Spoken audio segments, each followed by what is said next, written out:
for patterns, tricks, stitches and tips, wands and needles, embroidery.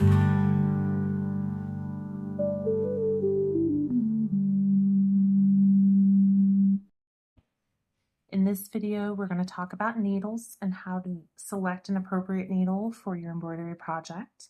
We're going to keep things really simple here. Basically, when it comes down to it, use whatever needle works for you. There are no hard, fast rules here, but I know when you're first getting started, that can feel overwhelming. You're like thinking to yourself, I don't know what works for me. So a really good place to start is with a multi-pack of needles. Now, I prefer to use actual embroidery needles or crewel needles.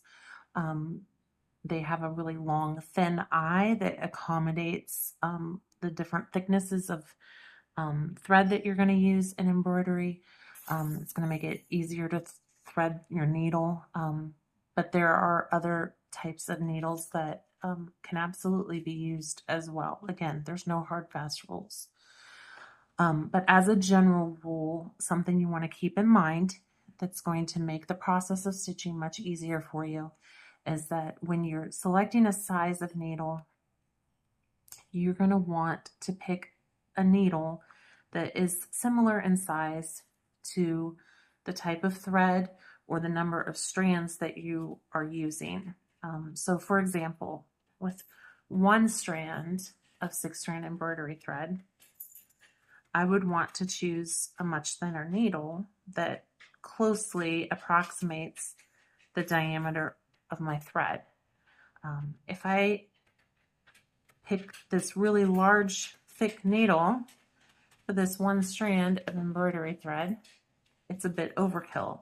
And as I'm stitching, I am going to leave little needle holes on the surface of my fabric because the thickness of my thread is not going to be able to fill the space of the hole that's created by my needle.